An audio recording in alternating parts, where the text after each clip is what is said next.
Subscribe کیجئے ہمارے channel شاہد رجا اشرفی آفیشیل کو اور بیل آئیکن کو پریس کیجئے جس سے آپ کو نئے نئے ویڈیو کی نوٹیفیکیشن ملتی رہے۔ تو ناظرین السلام علیکم ورحمۃ اللہ وبرکاتہ۔ آج کا بیان حضرت ثاقب علی نوری کا بیان رہے گا۔ ماہ رمضان کے وہ 9 فائدے کون سے ہیں؟ تو پورا بیان ضرور سنیں گے اور اس پر عمل بھی کریں گے، اور اللہ سے دعا کریں کہ اللہ ہمیں اور آپ کو ہر نیک عمل کرنے کی توفیق عطا فرمائے، ہر بلا مصیبتوں سے، پریشانیوں سے، آفتوں سے، بیماریوں سے حفاظت فرمائے۔ تو چلیے پورا بیان ضرور سنیں اور آپ کو بہت فائدہ ہوگا، ضرور دعا سے نوازے۔ انعامات کیا ہیں؟ ان میں سے پہلا انعام، اللہ نے ماہ رمضان میں ہم کو قرآن جیسی عظیم دولت عطا فرمائی۔ پھر آگے بڑھیں، دوسری نعمت اللہ نے کیا عطا فرمائی؟ تو قرآن کہتا ہے اِنَّا أَنزَلْنَاهُ فِي لَيْلَةِ الْقَدْرِ وَمَا أَدْرَاكَ مَا لَيْلَةُ الْقَدْرِ لَيْلَةُ الْقَدْرِ خَيْرٌ مِّنْ أَلْفِ شَهْرٍ۔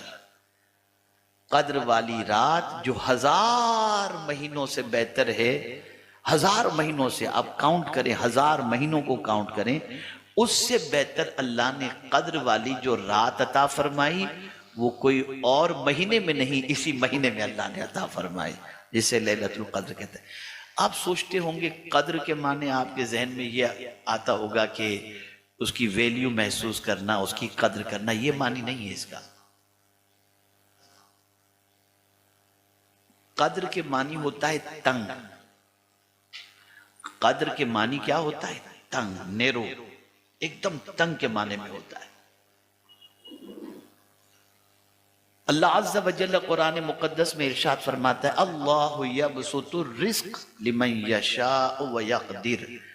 اللہ جس کا چاہتا ہے، جس کی چاہتا ہے روزی کشادہ کر دیتا ہے، اور جس کی چاہتا ہے تنگ کر دیتا ہے، یعنی قدر کے معنی تنگ کے ہے۔ اب اس رات کو تنگ والی رات کیوں کہتے ہیں؟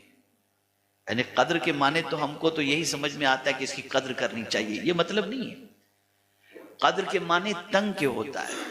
تنگ سے مراد یہ ہے کہ اس رات آسمان سے اتنے فرشتے زمین پر اترتے ہیں کہ دل رکھنے کی جگہ نہیں ہوتی، جگہ تنگ پڑ جاتی ہے، اس لیے اس رات کو قدر والی رات کہا جاتا ہے۔ اتنے فرشتے نازل ہوتے زمین کے اوپر کہ ایک رائے کا دانہ رکھنے کی جگہ نہیں ہوتی، یہ رات اتنی عظمت والی رات ہے۔ اور اس رات کو قرآن نے کہا 1000 مہینوں سے بہتر رات ہے۔ تو یہ رات بھی اللہ نے کب عطا فرمائی؟ ماہ رمضان شریف میں۔ اور میرے پیارے آقا صلی اللہ تعالی علیہ وسلم کے پیارے دیوانوں، اللہ کے رسول صلی اللہ تعالی علیہ وسلم کو پروردگار نے طاق راتوں کے اندر لیلۃ القدر کے حوالے سے فرما دیا تھا، اور مخصوص طور پر وہ رات بھی بتا دی گئی تھی 21، 23، 25، 27 اور 29 میں سے جو لیلۃ القدر یعنی 1000 مہینوں سے بہتر والی جو رات تھی، وہ رات بتا دی گئی تھی، اور حضور تشریف لے جا رہے تھے اپنی امت کو بتانے کے لیے، لیکن دیکھا تو حضور کے 2 امتی جھگڑا کر رہے تھے، تو اللہ نے حضور کے ذہن سے یہ رات جو پرٹیکولر جس رات کے بارے میں تھا اس کو اللہ نے اپنے محبوب کے ذہن سے نکال دیا، اور امت کو یہ بتا دیا گیا کہ اب تم ان 5 راتوں کے اندر تلاش کرو۔ اس لیے میرے پیارے آقا صلی اللہ علیہ وسلم کے پیارے دیوانوں، عمومی طور پر جمہور علماء کا زیادہ تر اس بات پر اتفاق ہے کہ قدر والی رات یعنی لیلۃ القدر یا 27ویں شب ہے۔ ایک بات بری نہ لگے تو عرض کروں، بری نہ لگے تو، ہم نے ہر نعمت کی ناقدری کی ہے، ویسے ماہ رمضان کی بھی ہم نے ناقدری کی۔ اس کو میں ایک ایگزامپل کے ذریعے سمجھاؤں، اگر میری شرعی طور پر کوئی غلطی ہو تو اللہ مجھے معاف فرمائے، لیکن میں اپنے ضمیر کی بات آپ کے سامنے رکھتا ہوں۔ اتنا عظیم مہینہ اور اتنی عظیم رات، یہ ساری چیزیں ہونے کے باوجود کچھ لوگوں کو ماہ رمضان کے آنے کی خوشی ہوتی ہے، کچھ لوگوں کو ٹینشن ہوتا ہے، یار بھوکا رہنا پتہ نہیں کیسے دن گزرے گا، یار بڑا مشکل مسئلہ ہے۔ کچھ لوگوں کو ٹینشن ہوتا ہے، کچھ لوگ خوش ہوتے ہیں۔ اور اسی کے ساتھ ساتھ ماہ رمضان کے چاند کے سلسلے میں سوچتے ہیں یار کل نکلے تو اچھا، ایک دن لیٹ، اور عید کے چاند کے سلسلے میں اتنی محنت کرتے کہ کہیں سے بھی لا کر جلدی سے رمضان شریف کی چھٹی کر دیں۔ یعنی یہ ہماری مینٹلیٹی ہے۔ میں اس کو تھوڑا سا چبھتے ہوئے جملے میں عرض کروں تو برا مت مانیے گا، 27ویں رات جیسے گزرتی ہے تو آدمی جیسے دھکا مار کے رمضان کو نکال رہا، بس اب ہو گیا، بہت ہو گیا، یہ سچویشن ہوتی ہے۔ ذرا سوچو ہماری مینٹلٹی کیا ہے، ہماری سوچ کیا ہے۔ اس طریقے سے ہم اللہ عز و جل کی اس عظیم نعمت کی ناقدری کرتے ہیں جس کی کوئی انتہا نہیں۔ تو قدر والی رات 1000 مہینوں سے افضل و اعلیٰ ہے۔ اب بخاری شریف کی حدیث، اب یہ تیسرا انعام، 2 انعام آپ سمجھ گئے۔ قرآن اس ماہ مبارک کا ہمارے اوپر بہت بڑا انعام ہے۔ دوسرا انعام، اللہ نے اس ماہ مبارک میں ہمیں لیلۃ القدر عطا فرمائی۔ اب تیسرا انعام بتاؤں گا تو آپ کی خوشی کی کوئی انتہا نہیں رہے گی۔ بخاری شریف کی حدیث ہے، آقا کریم صلی اللہ علیہ وسلم ارشاد فرماتے ہیں، اذا جاء رمضان فتحت ابواب الجنہ، جب رمضان کا مہینہ آتا ہے تو جنت کے دروازے کھول دیے جاتے ہیں، جنت کے دروازے کھول دیے جاتے ہیں۔ سوچیے، یعنی اس مہینے میں جو مرا سیدھا ڈائریکٹ جنت، جنت کے دروازے کھول دیے جاتے ہیں۔ میرے پیارے آقا صلی اللہ تعالی علیہ وسلم کے پیارے دیوانوں اور رسول اعظم صلی اللہ علیہ وسلم نے ارشاد فرمایا، اللہ تعالی رمضان کی ہر شب کو بوقت افطار 1,00,000 دوزخیوں کو دوزخ سے آزاد فرماتا ہے۔ اور وہ دوزخی کیسے ہوتے ہیں؟ ایسے ہوتے ہیں کہ ان پر عذاب واجب ہو چکا ہوتا ہے۔ ہر روز افطار کے وقت 1,00,000 دوزخیوں کو اللہ آزاد فرماتا ہے، ایسے لوگ جن پر عذاب واجب ہو چکا ہوتا ہے۔ اور جب رمضان کی آخری شب آتی ہے تو اس میں اتنی تعداد میں اللہ آزاد فرماتا ہے جتنی تعداد میں رمضان کی پہلی شب سے لے کر آخر تک آزاد کر چکا ہوتا ہے۔ یہ ہے ماہ رمضان۔ میرے پیارے آقا صلی اللہ تعالی علیہ وسلم کے پیارے دیوانوں، اب اسی کے ساتھ ساتھ ایک اور حدیث مبارکہ آپ سماعت فرمائیں۔ حضرت کعب رضی اللہ تعالیٰ عنہ فرماتے ہیں، جو شخص رمضان کے روزے پورے کرے، اب یہاں توجہ چاہوں گا، بہت پرفیکٹ کریکشن کرنے کی ضرورت ہے اور کیئرفلی اس کریکشن کو کرنے کی ضرورت ہے۔ جو شخص رمضان شریف کے روزے پورے کرے اور اس کی نیت یہ بھی ہو،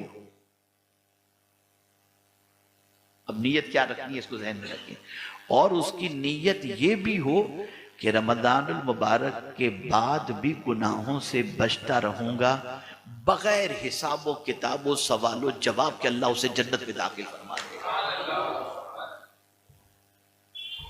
یعنی ماہ رمضان کے روزے رکھتے وقت یہ نیت بھی ہو کہ ماہ رمضان کے بعد میں گناہ سے بچتا رہوں گا، تو اس کا ثواب دیکھیے آقا کریم صلی اللہ علیہ وسلم نے کیا فرمایا۔ اور میں سمجھتا ہوں یہ نیت دور تک بھی شاید کسی کی ہو، یا کوئی روزہ رکھنے والا یہ نیت کرتا ہو۔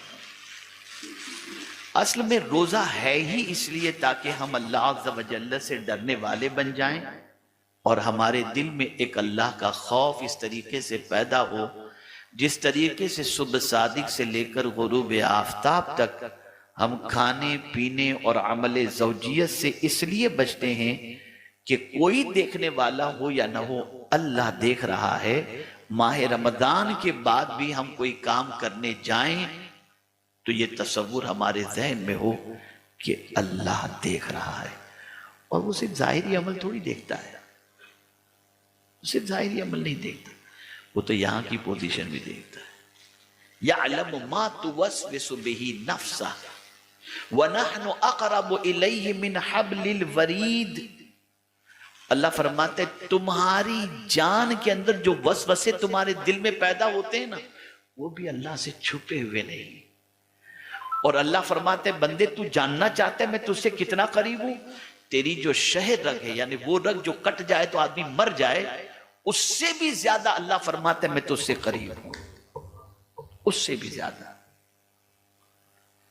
آج اگر مسلمان اللہ کی نافرمانی میں اپنی زندگی گزار رہا ہے تو اس کے کئی اسباب میں سے ایک سب سے بڑا سبب یہ بھی ہے کہ بندہ اپنے رب کی قدرت، اس کے علم کے بارے میں نہیں جانتا کہ وہ کتنا علم والا ہے اور کہاں کہاں وہ ہماری زندگی کے ہر عمل کو دیکھتا ہے، کہیں بھی کریں، بلکہ اللہ عز و جل فرماتا ہے ان اللہ لا یخفى علیہ شیء فی الارض ولا فی السماء، بے شک زمین و آسمان کی کوئی چیز ایسی نہیں جو اللہ سے چھپی ہوئی ہو، ہر چیز کے بارے میں اللہ جانتا ہے۔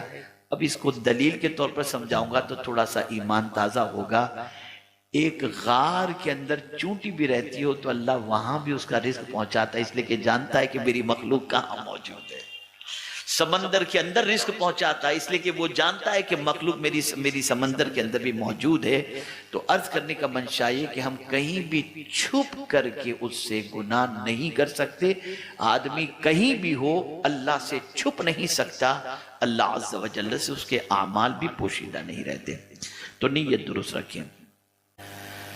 آقا کریم صلی اللہ علیہ وسلم نے ارشاد فرمایا، جو شخص رمضان المبارک میں اپنے والدین کی خدمت اپنی استطاعت کے مطابق سر انجام دیتا ہے، اللہ تعالیٰ اس پر خصوصی نظر رحمت فرماتا ہے اور اس کی بخشش کا ذمہ اللہ فرماتا ہے میں لیتا ہوں۔ جو بچہ اپنے ماں باپ کی خدمت ماہ رمضان میں اس کی استطاعت کے مطابق کرتا ہے، اللہ اس کی بخشش کا ذمہ خود لے لیتا ہے کہ میں اس کو ضرور بخش دوں گا۔